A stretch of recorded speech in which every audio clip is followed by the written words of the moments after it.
할렐루야. 지난 한 주간도 평안하셨지요? 얼마나 평안하셨는지 얼굴로 한번 표현해 주시기를 바랍니다.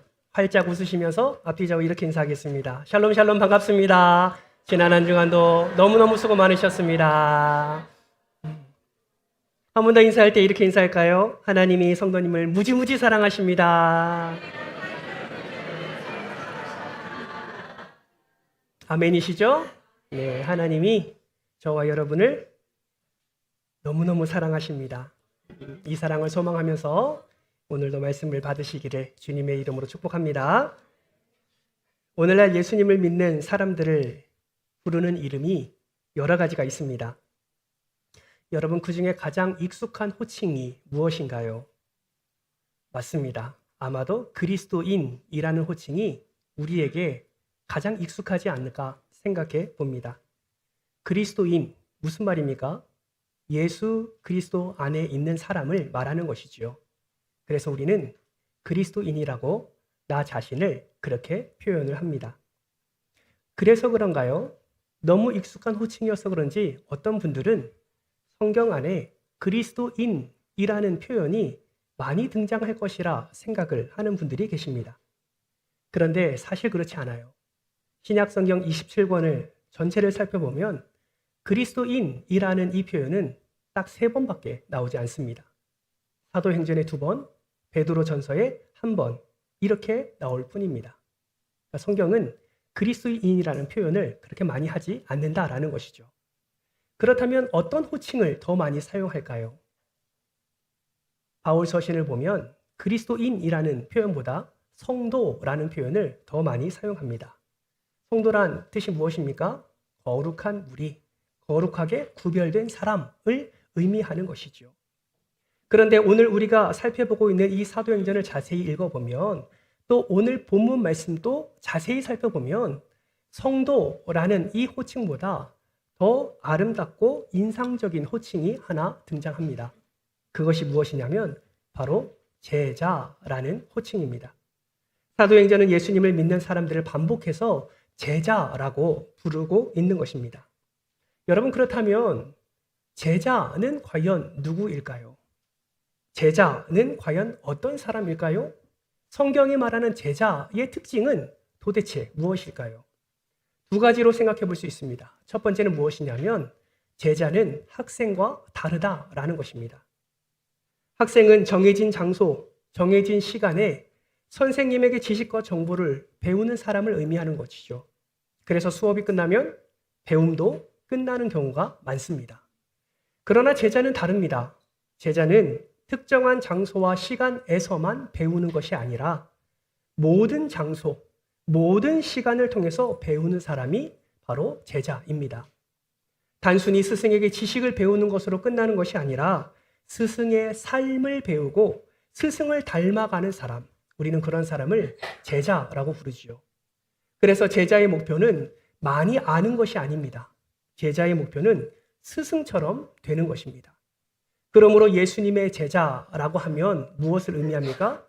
예수님의 말씀만 배우는 사람을 의미하는 것이 아니라 예수님의 삶과 예수님의 성품까지 닮아가는 사람이 제자다라고 우리는 정의할 수 있는 것이죠. 이것이 제자의 중요한 첫 번째 특징입니다. 2번째는 제자는 무리와 다릅니다. 사복음서를 보시면 예수님이 이동하시는 곳마다 수많은 사람들이 함께 몰려다니는 것을 우리는 보게 됩니다. 예수님께서 병을 고치시고 예수님께서 천국 복음을 말씀하실 때마다 많은 사람들이 몰려들어 그 말씀을 듣고 그 기적을 같이 바라보게 되지요. 그래서 많은 사람들은 예수님을 환영합니다. 예수님께 박수칩니다. 예수님을 찬양합니다. 심지어 어떤 이들은 자기의 옷을 벗어서 예수님이 가신 그 길을 까는 이들도 있습니다. 그런데 그렇게 예수님의 주변에 몰려드는 수많은 사람들을 우리는 2부류로 우리는 구분할 수가 있습니다. 하나는 무리고 하나는 제자입니다. 겉으로 보면 무리와 제자는 별반 차이가 없습니다. 둘 다 예수님을 좋아합니다. 둘 다 예수님을 따라다닙니다. 그런데 결정적인 차이가 하나가 있지요. 그것이 무엇이냐면 무리는 예수님의 말씀이 자신의 생각에 맞을 때만 따라다닌다라는 것입니다. 말씀이 자신의 자존심을 건드리고 말씀이 자신의 삶의 방식을 바꾸라고 요구를 하면 무리는 자신의 삶의 손해를 감수하면서까지 예수님을 따르지 않습니다. 내 가치관과 내 문화와 상식보다 예수님의 말씀을 더 중요하게 여기지 않는다라는 것이죠. 그래서 예수님의 말씀이 삶에 부딪히게 될 때 무리는 미련두지 않고 곧바로 예수를 뒤돌아 멀리하게 됩니다. 그런데 제자는 그렇지 않습니다. 제자는 예수님의 말씀이 내 생각과 충돌이 일어나고 예수님의 말씀이 내 삶에 부딪히게 될 때에 진정한 제자는 자신의 삶 속에 많은 것들을 포기해야 한다 할지라도 끝까지 예수님의 말씀을 먼저 붙잡는 자가 제자다라는 것입니다. 제자는 자신의 자존심보다 말씀을 선택하는 자이고 제자는 자신의 감정보다 하나님의 말씀을 우선시하는 자입니다. 제자는 세상의 기준을 붙잡는 자가 아니라 제자는 주님의 기준을 붙잡는 자가 바로 제자다라는 것이죠. 이것을 잘 보여주는 말씀이 요한복음 6장 말씀입니다. 여러분, 요한복음 6장에서 예수님이 그 수많은 사람들에게 이렇게 말씀하세요. 나는 하늘에서 내려온 생명의 떡이다. 내 살과 내 피를 마시는 자는 영생을 가졌고 그리고 내가 다시 마지막 날에 그를 살릴 것이다 라고 예수님이 말씀하세요. 그런데 수많은 사람들이 이 말을 듣고 어떻게 반응한지 아십니까? 이 말씀은 참으로 어렵도다 라고 그들이 고백하면서 6장 66절 말씀을 보니까 그중 제자 중에 많은 사람이 떠났다라고 그렇게 표현을 합니다. 여러분, 떠난 사람을 우리는 무엇이라고 부를 수 있을까요? 무리라고 부를 수 있는 것이죠. 그래서 제자는 한마디로 정의하면 이렇게 정의할 수 있습니다. 제자는 모든 삶을 통해 예수님을 닮아가며 하나님의 말씀을 삶의 최종 기준으로 삼는 자가 제자다. 사랑하는 성도 여러분, 저와 여러분이 이러한 제자가 되기를 주님의 이름으로 축복합니다. 세상의 기준을 붙잡는 사람이 아니라 하나님의 말씀을 기준 삼아 하나님을 붙잡고 말씀을 붙잡는 제자가 되기를 주님의 이름으로 축복합니다. 여기에도 예수님을 기뻐하고 좋아하는 사람들 모였지 않습니까? 그런데 어떤 이는 무리에 속한 자가 있을 것이고 어떤 이는 제자에 속한 자가 있을 것입니다. 저는 오늘 말씀을 준비하면서 이런 소망을 품었어요. 한 분 한 분 아무도 제외됨 없이 하나님이 기뻐하시는 제자가 되게 하옵소서. 하나님이 기뻐하시는 제자가 되게 하여 주옵소서. 말씀이 내 삶에 부딪힌다 할지라도 내 삶을 우선시하여 하나님을 멀리하는 것이 아니라 하나님의 말씀을 더 귀히 여기며 순종의 자리로 나아가게 하옵소서. 이러한 제자가 일어나게 될 때에 하나님의 나라가 더 든든하게 서가게 될 줄 믿습니다. 오늘 본문은 이러한 제자들, 하나님을 기뻐하고 예수를 사랑하고 예수님의 삶을 따라가려는 이러한 제자들을 붙잡고 핍박하는 한 사람과 그리고 그 사람을 다시 하나님의 은혜로 제자로 세우고자 하는 그 제자의 참된 특성을 가진 한 사람이 등장합니다. 먼저 제자를 붙잡고 핍박하는 자가 누구입니까? 사울이지요. 사울은 예수님의 제자들을 잡아들이는 일에 온 힘을 쏟았습니다. 여러분, 오늘 보면 1절 말씀을 보세요. 사울의 모습이 어땠습니까? 여전히 위협과 살기가 등등하다라고 성경은 기록하고 있습니다. 여기서 말하는 여전히라는 것은 무엇을 의미합니까? 이미 이전에도 위협과 살기가 등등할 때가 있었다라는 것을 말하고 있는 것이죠. 언제 그런 일이 있었나요? 스데반 사건 기억하시죠? 스데반이 성령과 지혜로 충만하여 예수의 복음을 많은 사람들에게 선포했습니다. 그렇게 복음을 증거할 때에 그 복음이 사람들의 심령 가운데 꽂히기 시작했어요. 그런데 그것이 하나님의 말씀으로 인정하고 그곳에서 하나님을 찬양하고 하나님을 기뻐하면 참 좋겠지만 그 복음에 찔림받은 사람들이 오히려 스데반을 공격하기 시작합니다. 돌을 들어서 스데반에게 집어 던지기 시작하지요. 그 전에 무엇을 합니까? 옷을 벗어서 사울이라는 그 사람 앞에다가 그 옷을 놓고 돌을 집어 던지게 되지요. 그 돌에 맞아 스데반은 순교를 당하게 됩니다. 여러분, 왜 돌을 던지는 그 증인들이, 돌을 던지는 그 복음에 찔린 자들이 왜 옷을 벗어서 사울 앞에 두었을까요? 그것은 사울은 그 사건의 구경꾼이 아니라 그 사람들과 함께하는 책임자나 감독자의 역할을 하고 있었기 때문에 그렇습니다. 사울의 그 권위는 오늘 보면 2절 말씀에서도 확인할 수 있습니다. 여러분 2절 말씀을 보시면 사울은 대제사장에게 나아가 무엇을 요청합니까? 다메섹 여러 회당에 가져갈 공문을 요청하고 있습니다. 왜 요청합니까? 여러 회당에 다니면서 예수를 믿는 자들을 잡기 위해서지요. 결박하기 위해서입니다. 예루살렘으로 잡아오기 위해서입니다. 왜요? 그것이 하나님이 기뻐하시는 일이라 사울은 생각했기 때문입니다. 그만큼 사울의 마음은 악했고 제자들을 잡으려고 위협과 살기를 드러내며 그렇게 다메섹으로 나아가고 있었던 것입니다. 그런데 놀라운 일이 일어나죠. 어떤 일이 일어납니까? 다메섹으로 가까이 가는 도중에 예수 그리스도를 만나게 됩니다. 호련히 하늘로부터 빛이 내려와서 자신을 비추는 경험을 하게 됩니다. 그 빛이 사울에게는 얼마나 두려웠는지요. 사울은 그 빛이 비출 때 그 자리에서 땅바닥에 엎드립니다. 그리고 예수님의 말씀하시는 것을 듣게 되죠. 예수님이 뭐라고 말씀합니까? 사울아 사울아 내가 어찌하여 나를 핍박하느냐? 내가 어찌하여 나를 박해하느냐? 이에 두려움 가운데 사울이 묻습니다. 주여 누구시니까? 이때 예수님이 말씀하시죠. 나는 내가 박해하는 예수라. 여러분 이 한마디는 사울의 인생 전체를 무너뜨리는 말씀이었습니다. 왜 그럴까요? 사울은 예수가 죽은 자라고 알고 있습니다. 사울은 예수가 실패한 자라고 알고 있습니다. 그래서 그를 따르는 사람들은 잘못된 이단이라고 생각했습니다. 그래서 예수 믿는 자들을 잡아내는 것이 하나님의 영광을 위한 일이라고 생각했습니다. 그래서 열심을 내었습니다. 위협과 살기를 나타내었습니다.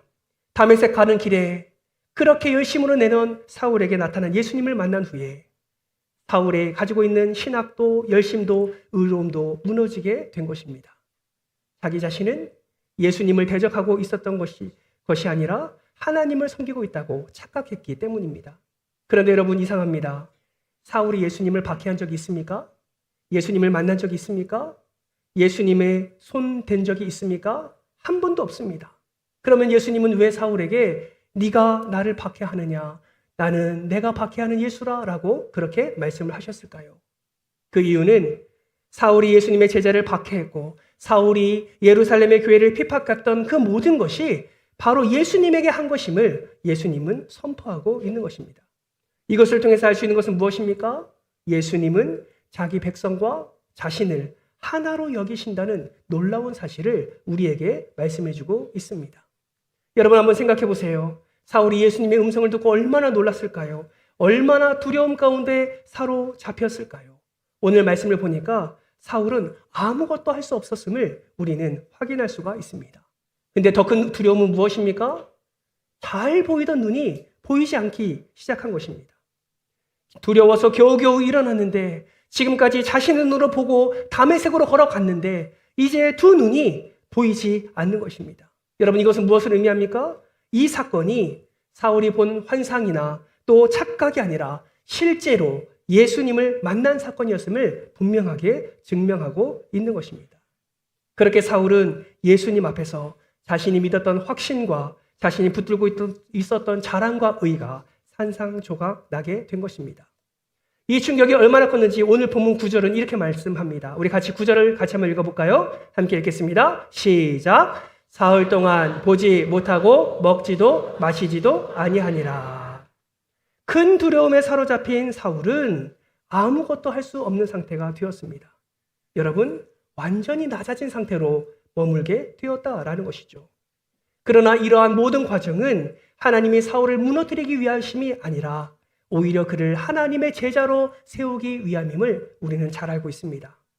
하나님은 교회의 원수를 교회의 사도로 제자를 잡으러 가던 그 사람을 수많은 제자를 세우는 사람으로 변화시키기 위해서 이러한 놀라운 과정을 겪게 하신 것입니다. 그렇다면 예수님은 이 놀라운 일에 누구를 통해서 이 놀라운 변화를 시작하십니까? 그 한 사람이 바로 아나니아라는 사람이다라는 것입니다.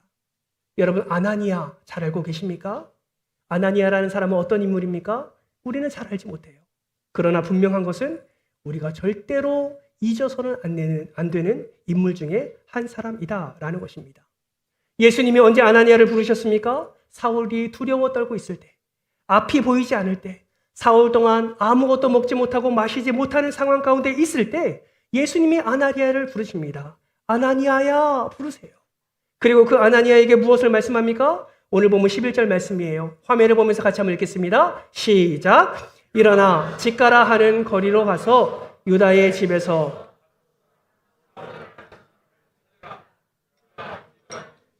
아멘. 한마디로 무엇을 말합니까? 가라는 거예요. 누구한테요?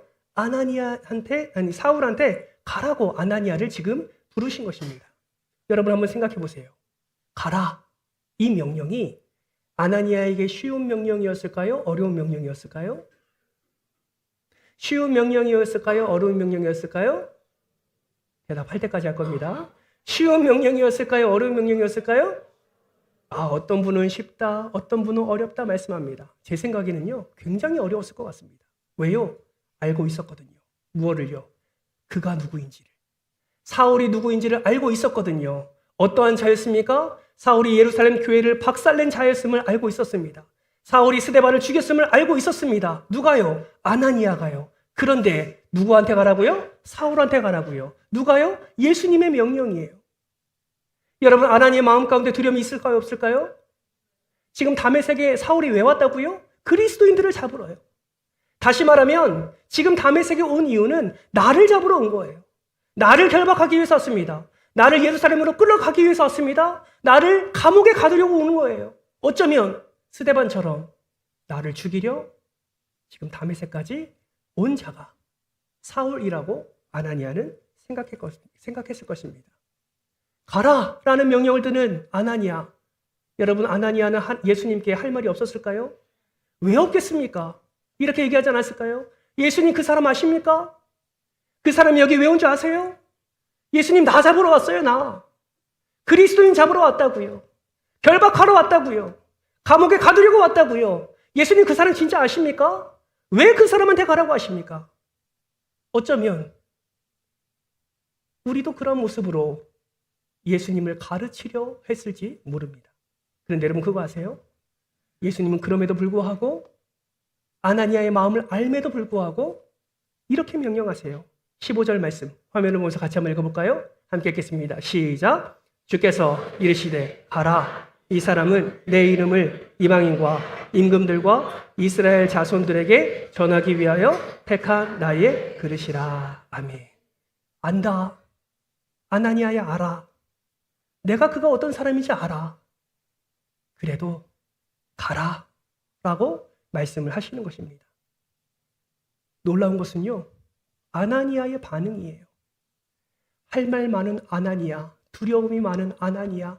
그러나 예수님이 가라 명령하실 때 아나니아가 어떻게 반응한 줄 아세요? 우리가 17절 말씀을 함께 화면을 보면서 읽어볼까요? 17절입니다. 시작. 아나니아가 떠나 그 집에 들어가서 그에게 안수하여 이르되 형제 사울아. 여러분, 아나니아의 반응이 무엇입니까? 떠나입니다. 예수님이 명령하세요. 가라. 아나니아의 반응은 떠나.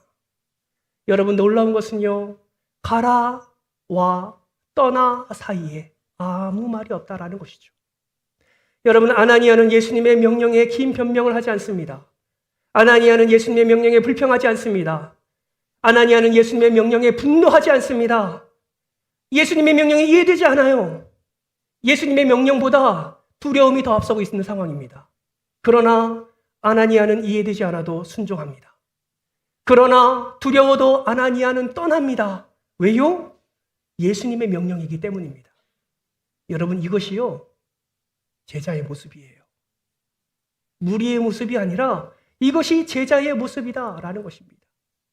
여러분, 재미있는 것은 오늘 본문에 등장하는 두 인물이 다 두려움에 떨고 있다는 거예요. 사울의 입장에서 생각해 보십시오. 보이지 않습니다. 너무 큰 충격으로 먹지도 마시지도 못합니다. 사흘 동안 그렇게 아주 낮은 상태로 있는 상태예요. 여러분, 사울 마음 가운데 두려움이 있겠습니까? 없겠습니까? 저는 있었으리라 생각해요. 왜요? 다메섹에 있는 그리스도인들에게 지금 사울의 상태는 완벽한 기회이기 때문에 그렇습니다. 생각해 보세요. 나를 잡으러 온 사울, 지금 그가 꼬꾸러져 넘어져 있습니다. 앞이 보이지 않아요. 누구도 보호하지 못하는 상황입니다. 마음만 먹으면 그 사울에게 다가가서 자신들에게 행한 그 악한 행동을 보복할 수 있습니다. 어쩌면 사울은 두려움에 사로잡혀 있지 않을까요? 누군가가 와서 나에게 돌을 던지면 어떻게 할까? 마치 스데반에게 내가 그렇게 행한 것처럼 누군가 그리스도인이 와서 지금 내 상태를 보고 나를 넘어뜨리고 나를 꼬꾸러뜨리고 나를 죽일 수 있는 상태일진데 그렇게 되면 어떻게 될까? 아마도 사울은 두려운 마음 가운데 그 자리에 앉아 있었을 것입니다. 사울에게 다가가는 아나니아에도 두려운 마음은 동일했습니다. 이해되지 않았지만 떠남으로 순종했습니다. 그러나 가는 동안에도 아나니아의 마음 가운데는 그 불안함과 그 걱정은 사라지지 않을 것입니다. 그런데 놀라운 것은 무엇입니까? 아나니아가 그런 두려움 가운데서도 사울을 향한 놀라운 태도를 보여주었다라는 거예요. 앞서 우리가 17절 말씀을 읽었지만 다시 한번 읽을 텐데 우리 빨간색 글씨를 주목하면서 우리 화면을 보면서 다시 한번 읽겠습니다. 시작! 아나니아가 떠나 그 집에 들어가서 그에게 안수하여 이르되 형제 사울아. 여러분, 아나니아가 사울에게 지금 뭐라고 부릅니까? 형제 사울아. 어떻게 이렇게 부를 수 있을까요? 나를 잡으러 온 나쁜 놈입니다. 나를 어쩌면 죽이려 했던 원수예요. 그런 원수를 향하여 뭐라고 말한다고요? 형제 사울아. 내 동역자를 잡은 자입니다. 예루살렘의 온 교회를 핍박한 자입니다. 다메섹까지 그리스도인들을 잡으러 온 자입니다. 그런데 어떻게 형제 사울아라고 말할 수 있을까요? 여러분, 인간적인 생각으로는 불가능하지요. 어쩌면 정말 분노가, 어쩌면 화가 조금이라만 남아있다면 그 눈먼 사울을 바라보고 아무것도 먹지 못해서 힘이 하나도 없는 그 사울을 바라보고 어쩌면 더 악한 행동을 할 수 있지 않았겠습니까? 그렇다면 사울을 바라보는 아나니아는 어떻게 그를 형제로 고백할 수 있었을까요? 어떻게 그를 형제 사울아라고 말할 수 있었을까요? 그 이유는 예수 그리스도께서 이미 사울을 자신의 사람으로 보고 있음을 아나니아는 알고 있었기 때문입니다. 예수님이 사울이 교회의 원수가 아니라 앞으로 교회를 더 세워갈 하나님의 사람이 될 것임을 아나니아는 알고 있었다라는 거예요. 이것은 무엇을 의미합니까? 아나니아는 자신의 눈으로 사울을 바라보지 않았다라는 것입니다. 아나니아는 예수의 눈으로 사울을 바라보았다라는 것이죠. 그래서 원수를 형제라고 부를 수 있었던 것입니다. 형제 사울아라는 이 말은 단순한 인사가 아니라 예수님의 판단을 자신의 판단보다 앞세운 믿음의 고백이었던 것입니다. 사랑하는 성도 여러분, 기억하세요. 이것이 제자입니다. 이것이 제자입니다. 제자는 예수님을 가르치려는 사람이 아니라 제자는 예수님의 말씀을 듣고 순종하는 자입니다. 그 명령이 내 생각과 달라도, 그 명령이 내 상식과 달라도, 그 명령이 내 감정과 달라도 예수님의 명령이라면 주님 말씀하실 때 아멘 하고 순종하는 것이 제자입니다. 그렇다면 여기서 우리는 질문하지 않을 수가 없지요. 여러분, 나는 무리입니까? 제자입니까? 나는 지금 무리 가운데 한 사람으로 살아가고 있습니까? 아니면 진짜 예수님을 믿는 제자답게 제자의 삶을 살아가고 있습니까? 나는 예수님을 좋아하는 사람입니까? 아니면 예수님을 따르는 사람입니까? 이 질문에 어느 누구도 자신 있게 내가 제자입니다 라고 말하는 사람은 드물 것입니다. 그만큼 우리의 연약함이, 그만큼 우리의 부족함이, 그만큼 우리의 나약함이, 그만큼 우리의 게으름이 너무나 많다는 사실을 알고 있기 때문이지요. 사랑하는 성도 여러분, 그럼에도 불구하고 저는 여러분에게 이러한 권면과 이러한 축복의 말을 드리고 싶습니다. 제자가 되시기를 주님의 이름으로 축복합니다. 제자가 되시기를 주님의 이름으로 축복합니다. 예수 그리스도의 말씀이 가장 우선이 되는 제자의 삶을 살아가시기를 주님의 이름으로 축복합니다. 저는 말씀을 묵상하면서 이러한 질문을 생각해 봤어요. 왜 하필 아나니아였을까? 다메섹에 수많은 그리스도인이 있지 않겠습니까? 어쩌면 수백 명, 어쩌면 수천 명의 그리스도인들이 있었을 것입니다. 왜 다메섹에 그리스도인이 그렇게 많았을까요? 예루살렘에서 핍박했잖아요. 스데반을 죽였잖아요. 수많은 그리스도인들이 도망다니기 시작합니다. 그래서 다메섹에도 많은 그리스도인들이 있었어요. 그런데 그 많은 그리스도인 가운데 왜 아나니아였을까요? 여러분, 왜 아나니아였을까요? 예수님은 알고 계셨던 것이죠. 무엇을요? 가라 명령할 때 즉각 떠날 수 있는 사람을 예수님은 알고 계셨던 것입니다. 예수님은 저와 여러분도 알고 계십니다. 가라 명령하실 때 누가 떠날 것인가? 예수님은 지금 저와 여러분의 모든 삶을 아시고 우리의 모든 것을 아신다라는 것입니다.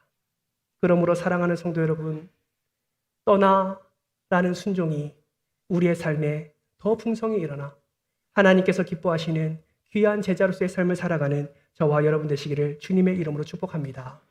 이것을 통해서 우리는 무엇을 알 수 있는지 아십니까? 예수님이 필요한 사람은 예수님의 말씀에 이해가 되지 않는다 할지라도 아멘하고 떠날 수 있는, 순종할 수 있는 자가 예수님이 필요한 진정한 제자라는 것을 우리는 알 수 있습니다. 그래서 오늘 보면 10절 말씀을 보세요. 그때 다메섹에 아나니아를 하는 제자가 있더니 라고 표현합니다. 여러분, 아나니아를요 유명한 사람으로 소개하지 않습니다. 학벌 좋은 사람으로 소개하지 않아요. 재산 많은 사람으로 소개하지 않습니다. 영향력 많은 사람으로 소개하지 않습니다. 뭐라고 소개합니까? 그냥 단 한 단어로 소개해요. 제자라고 소개하고 있는 것입니다. 왜요? 주님이 가라 할 때 떠날 수 있는 사람이었기 때문입니다. 사랑하는 성도 여러분, 오늘 저는 하나님이 저와 여러분에게도 아나니아에게 허락해 주신 이 명령을 오늘 이 시간은 저와 여러분에게도 허락해 주심을 저는 믿습니다. 예수님이 아나니아를 부르셨듯이 저와 여러분을 이곳에 부르셨고 예수님이 아나니아에게 가라 명령하셨듯이 오늘 저와 여러분에게도 가라라고 명령하시는 줄 믿습니다. 우리는 누구에게 가야 됩니까? 마치 사울과 같은 사람에게. 나에게 힘을 빼앗고 나에게 어려움을 안겨다 주고 어쩌면 나를 결박하고 어쩌면 나를 무너뜨리는 그 사람에게 예수님은 오늘 저와 여러분에게 가라라고 명령하신다라는 것을 기억하십시오. 여러분, 이 명령에 어떻게 하시겠습니까? 순종하시겠습니까? 아니면 그 자리에 머물러 계시겠습니까? 가라 명령하실 때 한 귀로 듣고 한 귀로 흘리시겠습니까? 아니면 내 감정이 그렇게 마음이 열리지 않아도 예수님의 명령이라면 순종하며 그 사람에게 나아가시겠습니까? 여러분 한번 생각해 보십시오. 여러분과 화해해야 될 사람이 누구인지, 복음을 들어야 될 사람이 누구인지, 용서를 구해야 할 사람이 누구인지, 섬겨야 할 사람이 누구인지 오늘 이 시간 예수님께서 우리에게 명령하시는 이 명령 안에 우리에게 가야 될 대상을 여러분 생각해 보시기 바랍니다. 예수님은 거창한 것을 요구하지 않으십니다. 가기를 원하십니다. 가면 예수님께서 은혜를 채워주십니다. 지혜를 채워주십니다. 능력을 채워주십니다. 그로 말미암아 역사하십니다. 사울이 하나님의 놀라운 변화로 인하여 모든 세계 열방 가운데 하나님의 나라, 하나님의 교회를 세웠던 것처럼 저와 여러분의 순종함으로 나아갈 때에 우리를 통하여서 하나님의 놀라운 사랑이 풍성하게 열매 맺게 될 줄 믿습니다. 바라고 소망하기는 어떤 두려운 상황이라 할지라도 내 마음에 내키지 않는 상황이라 할지라도 하나님의 말씀을 더 앞세워 순종하는 제자 되시기를 주님의 이름으로 축복합니다. 이러한 제자됨은 우리 한 사람 한 사람의 목표가 되어야 되지만 또 우리 교회의 목표도 되어야 될 줄 믿습니다. 우리 교회 안에도 제자가 풍성하게 일어나야 됩니다. 오늘날 한국교회의 위기가 무엇입니까? 교회 안에 사람은 많은데 제자는 없다라는 것이죠. 예배는 드리는 사람은 많은데 말씀에 순종하는 사람은 없다는 것입니다. 예수님을 좋아하는 사람은 많은데 예수님을 따르는 사람은 없다라는 것입니다. 여러분, 교회가 어떤 곳입니까? 교회는 단순히 사람을 많이 모으는 곳이 아니에요. 여러분, 100명, 200명, 300명, 1000명, 10,000명이 되어도 그곳에 제자 한 사람 없을 수 있습니다. 그러나 30명, 50명이 되어도 하나님이 기뻐하시는 제자들이 있을 수 있습니다. 여러분, 하나님이 어떤 교회를 더 기뻐하실까요? 저는 소망합니다. 우리 교회가 그렇게 대형 교회는 아니지만 우리 교회 안에 하나님의 사람, 하나님의 말씀을 우선시하는 사람, 그 어떤 것보다 하나님의 명령에 순종하는 사람이 더 풍성히 일어나서 그 어떤 교회보다 하나님의 마음을 시원케 하고 그 어떤 교회보다 하나님께 최고의 영광을 올려드리는 그런 우리 교회가 되기를 주님의 이름으로 소망합니다. 그러므로 사랑하는 성도 여러분, 다시 한번 권면합니다. 제자의 길을 걸어가시기를 바랍니다. 세상의 길 여러분 걷지 마십시오. 아무리 그 길의 끝에 돈이 있고 명예가 있고 성공이 있다 할지라도 여러분 예수가 가라 하신 길이 아니면 여러분 발걸음을 내리지 마시기를 바랍니다. 따라서 합니다. 나는 예수의 길을 가는 진정한 제자입니다. 이 마음을 항상 잊지 마시기를 바랍니다. 예수의 길을 걸어가시기를 바랍니다. 그 예수의 길에 은혜가 있습니다. 그 예수의 길에 평강이 있습니다. 그 예수의 길에 형통이 있습니다. 비록 그 길이 좁아 보인다 할지라도 여러분 우리는 상관없어요. 아무리 길이 좁다고 해도 상관없습니다. 우리에게 정말 필요한 것은 무엇인 줄 아십니까? 예수님의 발자국만 있으면 됩니다. 그 발자국만 우리만 따라가면 되는 것이죠. 그래서 우리의 기도가 이렇게 변했으면 좋겠습니다. 주님, 내 눈에 주님의 발자국이 선명하게 보이게 하옵소서. 내가 그 길을 따라가겠습니다. 주님의 말씀이 내 생명보다 귀하다는 것을 내 삶으로 증명하게 하옵소서. 이러한 기도가 저와 여러분의 기도가 되기를 주님의 이름으로 소망합니다. 여러분, 오늘도 우리 주님은 하나님이 필요하시는 한 사람을 찾고 계십니다. 예수님을 좋아하는 무리가 아니라 예수님의 말씀에 순종하는 그 한 사람, 그 제자를 지금 찾고 계십니다. 누가 이 부름에 반응하시겠습니까? 누가 오늘 말씀하심의 삶으로 증명하시겠습니까? 바라고 소망하기는 우리 모두가 주님이 말씀하시면 떠나는 사람, 주님이 명령하시면 순종하는 사람, 주님이 가라 하시면 가는 사람, 주님이 뜻이 아니면 멈추는 사람, 진정한 제자가 되어서 하나님이 기뻐하시는 놀라운 역사를 삶 속에서 풍성히 이루시고 그것을 통해서 하나님이 부어주신 놀라운 복과 은혜를 충만히 누리는 복의 통로 되시기를 주님의 이름으로 축복합니다.